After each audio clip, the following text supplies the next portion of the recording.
driver ako ni Boss Saldi. So ako yung laging isa na nagdi-deliver sa kanila. Siguro 3 beses sa isang linggo, dinadala namin yung mali-malitang pira doon sa bahay ni former Speaker Martin Romualdez. Nakapag-deliver din ako doon sa Aguado. Nakapag-deliver din ako doon sa bahay ni Stella Kimbo.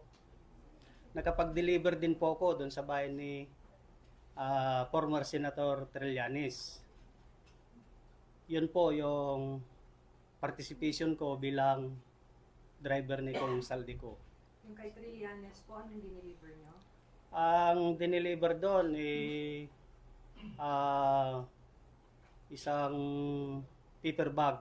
At ang nagdala po doon ay ni boss na si Mark Tiksay. Ba't alam niyo pong pera? Yun po yung sabi ni Mark Tiksay po. Na ang laman ng pera na yon ay ang laman ng paper bag na yon ay pera at ibibigay nga kay former Senator Trillanes. Doon po sa Antipolo. Dahil pag bago namin i-deliver yon, binibilang muna po yon.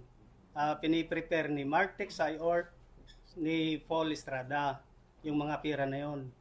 So alam po namin na pera talagang laman nun. Nandun ho kayo? Opo. Binibilang? Although nandun sila sa taas po ng bahay ni Boss Saldi, pero alam namin na yun talaga ang ginagawa nila.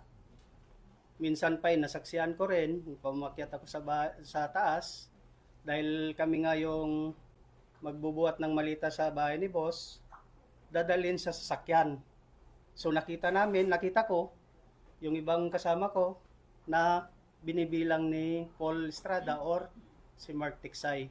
So totoo po lahat yon, ma'am, ang issue na yon. At wala pong dinagdag, wala pong binawas. Kung ano lang yung sinabi namin doon, pawang katotohanan po lamang. Ikaw yung kasama nung nag-escort ng mga ICC, tama Yes, ba? ma'am. Okay. Meron kasi dun sa affidavit na nagpapalit kayo ng $2 million. Dalawang maleta na po yun. Kasama ko si Paul. Papalit po kami sa Makati. Piso to dollar. From Horizon Homes, binaba namin sa sasakyan yung dalawang maleta na large. Tapos, Medyo tense din kami, ma'am, kasi malaking maleta yon. Pagbaba namin sa Makati, medyo kita po kami, kaya medyo alert po kami doon. Then inakyat po kami namin sa taas, then may contact po kasi